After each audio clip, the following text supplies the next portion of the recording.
जंग और जियो के एडिटर इन चीफ 12 मार्च से नैब की हिरासत में हैं और उन्हें गिरफ्तार हुए 1 माह होने वाला है।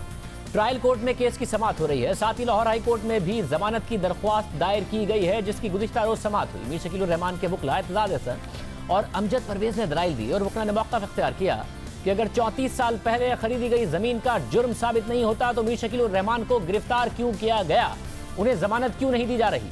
नैब का मीर शकील को जिस्मानी रिमांड में रखने का मकसद क्या है। नैब तफ्तीश मुकम्मल करके ट्रायल शुरू क्यों नहीं करता। आखिर जुर्म हुए बगैर किसी शख्स को गिरफ्तार और जमानत से महरूम कैसे रखा जा सकता है। वकला ने दलाइल में कहा कि ये दस्तावेजात और जमीन का मुकदमा है, ना दस्तावेजात तब्दील हो सकती हैं, ना ही जमीन दुबई चली जाएगी। मुल्जिम को जमानत ना देने का क्या जवाब है। नैब तहकीकात जारी रखे, मुकम्मल ताउन कर रहे हैं, लेकिन मीर शकील उर रहमान को मुकदमे से डिस्चार्ज किया जाना चाहिए। वकला ने मौक़िफ़ इख्तियार किया कि मीर शकील उर रहमान उम्र रसीदा और बीमार हैं, जमानत पर रिहा किया जाए, वो कहीं नहीं जाएंगे। नैब मीर शकील उर रहमान के खिलाफ केस साबित नहीं कर सका। जो इल्जाम लगाया गया वो 2 प्राइवेट पार्टियों के दरमियान एक सिविल ट्रांजैक्शन थी। बैरिस्टर एतजाज हसन ने कहा कि यह नैब का केस नहीं बनता। मुतनाज़ अराज़ी के 7 अलॉटीज थे, उसमें मीर शकील उर रहमान तो अलॉटी थे ही नहीं। नैब जिसको चाहे मुल्जिम या गवाह बना लेता है, जिसे चाहे छोड़ देता है। एतजाज हसन ने कहा कि क्या नैब ने ऐसी कोई समरी पेश की जिस पर मीर शकील उर रहमान के दस्तखत हो, या ऐसी कोई दस्तावेज बरामद की जिससे मीर शकील उर रहमान का जुर्म साबित होता हो। ये DGLDA और उस वक्त के वजीर आला के दरमियान का मामला है, जिसका मीर शकील उर रहमान से कोई ताल्लुक नहीं। ये दस्तावेजी शहादतों का केस है। तमाम दस्तावेजी शहादतें नैब के पास मौजूद हैं। मीर शकील उर रहमान तो नैब से पूरा ताउन कर रहे हैं, फिर उन्हें पकड़ कर रखने का कोई जवाब नहीं, या वैसे ही नैब को उन्हें पकड़े रखने का शौक है। एतजाज हसन अदालत को बताया कि नैब का कहना है कि चेयरमैन नैब को वीडियो लिंक पर सारी सूरत हाल से आगाह किया गया। नैब के पहले जवाब में किसी वीडियो लिंक का जिक्र नहीं है। मैं दावे से कहता हूं कि कोई वीडियो लिंक नहीं था। नैब ने पहले जवाब में कहा था कि फैक्स के जरिए राब्ता हुआ, और अब कहा जा रहा है कि वीडियो लिंक के जरिए राब्ता किया गया। नैब ये भी तस्लीम कर रहा है कि मीर शकील उर रहमान पर बिजनेसमैन पॉलिसी का निफाज होता है। मीर शकील उर रहमान के वारंट गिरफ्तारी पहले जारी किए, इंक्वायरी बाद में की जा रही है। एतजाज हसन ने अदालत से दरख्वास्त की कि नैब से मीर शकील से इंक्वायरी की तमाम कार्रवाई की वीडियो रिकॉर्डिंग मंगवा ली जाए और सवालनामा लेने देने की बात सामने आ जाएगी, क्योंकि नैब अपनी कार्रवाई की वीडियो रिकॉर्डिंग करता है। एतजाज हसन ने कहा कि नैब ऐसी कोई दस्तावेज सामने ले आए जिसमें मीर शकील उर रहमान ने कोई गैर कानूनी रियायत मांगी हो। नैब खुद तस्लीम कर रहा है कि अभी इंक्वायरी मुकम्मल नहीं हुई। उन्होंने कहा कि कानून अदालत को मुल्जिम की न सिर्फ जमानत लेने का इख्तियार देता है, बल्कि गिरफ्तारी का अमल गैर कानूनी होने पर मुल्जिम को छोड़ने का भी इख्तियार देता है। ये अदालत की सवाबदीद है कि वो महज बॉन्ड पर मुल्जिम को रिलीज कर दे। नैब के प्रोसिक्यूटर ने अदालत को बताया कि यह मामला 2019 से ज़ेर इल्तवा है। नैब ने LDA से तमाम रिकॉर्ड मंगवाकर छानबीन के बाद मीर शकील उर रहमान को 5 मार्च 2019 को तलब किया, जिस पर अदालत ने कहा कि रिकॉर्ड पर तो मार्च 2020 लिखा है, जिस पर नैब के वकील ने मुआजरत करके तस्हीह की, लेकिन वो बार बार अदालत में तारीख और साल गलत बताते रहे और अदालत उनकी तवज्जो इस जानिब मबजूल कराती रही। नैब प्रोसिक्यूटर ने कहा कि जब मीर शकील उर रहमान ने सवालात के जवाब ना दिए तो चेयरमैन नैब को वीडियो लिंक के जरिए तमाम हकाइक से आगाह किया गया था, जिसके बाद उनके वारंट गिरफ्तारी जारी हुए। नैब प्रोसिक्यूटर के मुताबिक केस की तमाम कार्रवाई चेयरमैन नैब के इल्म में है और उनकी हिदायत पर तहकीकात की जा रही हैं। अदालत ने फरीक़ैन के तफसीली दलाइल सुनने के बाद मीर शकील उर रहमान की जमानत और हब्से बेजा की दरख्वास्तें खारिज कर दी। अदालत ने कहा कि मीर शकील उर रहमान मुनासिब मरहले पर जमानत पर रिहाई के लिए इसी अदालत से रुजू कर सकते हैं।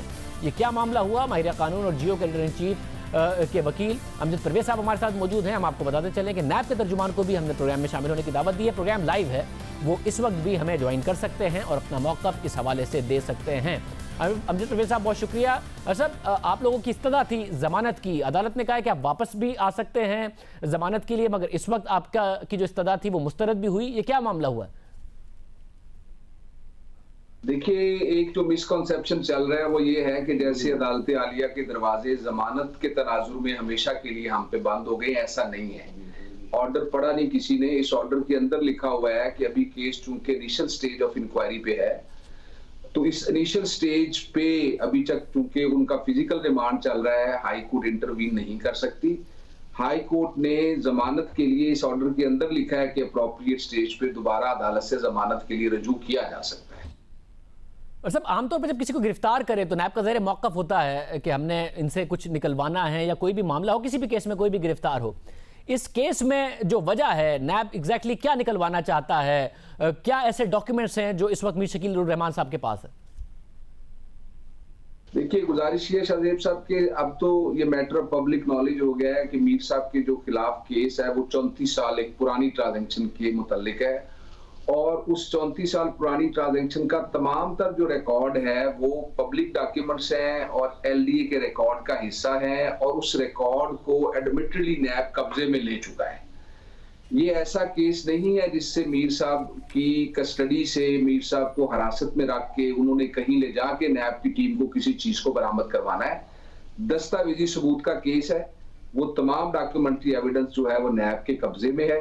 लिहाजा मैं नहीं समझता कि इस केस के इन मखसूस हालात वाक़यात में जो है वो मीर साहब की फिजिकल रिमांड की जो एक्सटेंशन है वो बनती है। मतलब आपने पिछले प्रोग्राम में बताया था कि आपने अपनी पूरी वकालत के करियर में ऐसा केस नहीं देखा जिसमें इस तरीके से इस स्टेज पर गिरफ्तारी हुई हो। अब नैब के प्रोसिक्यूटर ने बताया कि जी वीडियो के जरिए बताया गया था, वीडियो लिंक के जरिए चेयरमैन नैब को, और फिर के जवाब नहीं मीर शकील उर रहमान के जवाब के हवाले से फिर गिरफ्तारी हुई उनकी इस तरीके से। ये क्या मामला हुआ है कि ज़ाहिर साहब ने कहा कि पहले आपने कहा कि फैक्स के जरिए बताया, फिर वीडियो के जरिए बताया, क्या इस वक्त तजाद है? मैं आपसे अर्ज करता हूं, देखिए ये सारी बात तो इस ऑर्डर में नहीं है जो अदालत आलिया का ऑर्डर हमारे सामने आया है।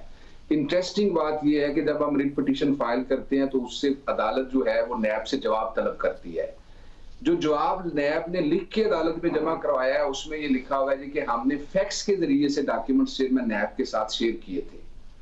ये जो उन्होंने तहरीरी जवाब अदालत में दाखिल कराया है, दौरान दलाइल उन्होंने ये कहा कि वीडियो लिंक के जरिए से उनको ब्रीफ किया था, जिसपे चौधरी एतजाज हसन साहब ने विदाउट फियर ऑफ कंट्राडिक्शन नैब को चैलेंज किया कोर्ट में कि आप वो वीडियो लिंक दिखा दें जो आपने जिस वीडियो लिंक पे ये सारा कुछ चेयरमैन नैब के साथ शेयर किया है, या आप वो फैक्स का रिकॉर्ड दिखा दें। तो उस बहस के दौरान तो नैब ना को वीडियो लिंक के साथ इन दस्तावेजात का चेयरमैन नैब के साथ शेयर करने का कोई रिकॉर्ड दिखा सकी है, और ना ही फैक्स का रिकॉर्ड जो है वो कोई ऐसा अदालत के सफ़े मिसल पे लाया गया है। मतलब अगर ज़ाहिर फैक्स का पूरा रिकॉर्ड होता है, जब भी आप फैक्स भेजते हैं, आप मौसूल करते हैं, इस बात की अहमियत कितनी है कानूनी तौर पर कि लिख के दे रहे हैं कि जी फैक्स के जरिए बताया चेयरमैन नैब को, फिर अदालत में बता रहे हैं कि नहीं जी हमने वीडियो लिंक के जरिए बताया, ये कितनी अहमियत है इस बात की? देखिए, नैब जब एक स्टांस लेती है कि ये एक्सरसाइज, ये कार्रवाई हमने इस तरीके से की थी और फिर उसकी एविडेंस नहीं ला सकती, तो आपके सामने है कि जब आप एक मौक़िफ़ लेते हैं और उस मौक़िफ़ की तायीद में फिर कोई शहादत नहीं लेके आते तो आपके मौक़िफ़ को गलत समझा जाता है। मतलब ये बड़ी अहम बात है क्योंकि ज़रा आपकी तरफ से कहा गया था कि पहले ही माइंड बनाया हुआ था कि गिरफ्तार करना है, जब पेश हुए नैब की तरफ से कहा गया था नहीं, बाद में वारंट आए हैं इस्लामाबाद से लाहौर, कैसे वारंट पहुंचे, अब ये बड़ा अहम मामला होगा। मगर मेरे साथ में बताइए कि दो चीज़ें क्या अभी तक इस्टेब्लिश की हैं कि अगर करप्शन कोई की हो इस सारे के सारे मामले में, और ज़ाहिर जो ज़मीन है वो एलडीए की है, आप ये कह रहे हैं कि कोई कानून की खिलाफ वर्जी नहीं हुई, कोई ऐसा मामला नहीं हुआ। जो एलडीए है उसने अभी तक कहा कि कोई कानून की खिलाफ वर्जी हुई थी क्योंकि ज़मीन तो उनकी है।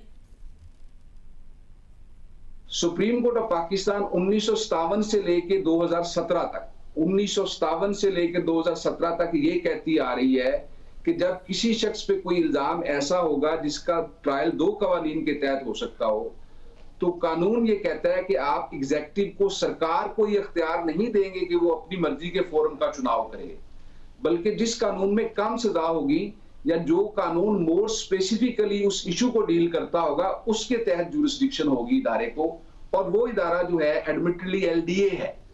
एलडीए के कानून में मौजूद है कि अगर किसी को कोई एक्सेस लैंड चली गई है उसने कैसे रिकवर होना है, किसी शख्स ने अगर एलडीए के कोई ड्यूज देने हैं उन ड्यूज की रिकवरी का क्या तरीकेकार है, अगर एलडीए एक्ट के किसी प्रोविजन की किसी शख्स ने खिलाफ वर्जी की है तो उसकी जजा सजा के लिए शिकायत कुनिंदा कौन होगा, किस फोरम को शिकायत करेगा, वो फोरम अगर उस शिकायत को दुरुस्त उसके सामने वो शिकायत दुरुस्त साबित हो जाती है तो वो फोरम उसको क्या जजा सजा देगा। हमारा केस ये भी है कि नैब की जो मदाखलत इस मामले में है वो बेजा है, इसलिए कि एलडीए का एक्ट मौजूद है और वो डील ही इन्हीं बातों से करता है जो नैब का कानून है ये तो एक जनरल लॉ है जो ओवरऑल करप्शन के केसेस के साथ डील करता है। और एक जो खूबसूरत फीचर है इस केस का, आज तक की तफ्तीश के मुताबिक, आज तक कल तक हमने कोर्ट में रिमांड लड़ाया, ये तीसरी एप्लीकेशन थी जो नैब ने फाइल की मीर साहब का रिमांड लेने के लिए। एक एडमिटेड फैक्ट है कि एक धेले की करप्शन का जो एविडेंस है वो अभी तक नैब नहीं ला सकी इतने दिनों की हिरासत के बावजूद, और महज टेक्निकल प्रोसीजरल बातों पे अपने केस को बना रहे हैं वो। बहुत शुक्रिया, आपने राय सुनी, वकील हमारे साथ मौजूद थे। प्रोग्राम में आगे बढ़ते हैं। वज़ीर-ए-आज़म इमरान खान ने 2 दिन पहले काबीना में बड़ी तब्दीलियां की, कुछ नए चेहरे शामिल किए, कुछ पुराने चेहरे वापस आए, कुछ वजीरों के कलमदान तब्दील किए गए और अब वज़ीर-ए-आज़म इमरान खान का एक बड़ा फैसला सामने आया है। वज़ीर-ए-आज़म इमरान खान ने शहरियार आफरीदी से वज़ीर मुमलिकत बराए नारकोटिक्स कंट्रोल का इजाफी कलमदान वापस ले लिया है। ये बड़ी तब्दीली है क्योंकि शहरियार आफरीदी की वजारत के दौरान एक high profile case Rana Sanaullah का सामने आया। नून लीग के रहनुमा पर हेरोइन स्मगलिंग का इल्ज़ाम लगाया गया। दिन दहाड़े उनकी गाड़ी से उनको निकाला गया और कहा गया कि उनकी गाड़ी में हेरोइन थी और उन्हें गुज़िश्ता साल 1 जुलाई को गिरफ्तार कर लिया गया। फिर तकरीबन 6 माह बाद लाहौर हाई कोर्ट ने उन्हें जमानत पर रिहा किया। राना सनाउल्लाह की गिरफ्तारी से रिहाई तक और उसके बाद भी शहरियार आफरीदी मुसलसल ये दावे करते रहे कि उनके पास वीडियो फुटेज मौजूद है, तमाम शवाहिद मौजूद हैं और वो ये तमाम शवाहिद अदालत में पेश करेंगे। उन्होंने शवाहिद तो अदालत में पेश नहीं किए मगर उनसे वजारत ले ली गई है। वो बड़े बड़े दावे करते रहे, चाहे वो नारकोटिक्स के हवाले से हो, राना सनाउल्लाह केस के हवाले से हो, मगर उनसे वजारत ही वापस ले ली गई है। इस दौरान शहरियार आफरीदी से असेंबली में, मीडिया टॉक शोज़ में, जहाँ भी उनसे शवाहिद मांगे गए, प्रेस कॉन्फ्रेंस में उनसे शवाहिद मांगे गए, उन्होंने ये मौक़िफ़ इख्तियार किया कि उनके पास बाकायदा तौर पर वीडियो फुटेज मौजूद है। इजाज़त दीजिए, अल्लाह हाफ़िज़।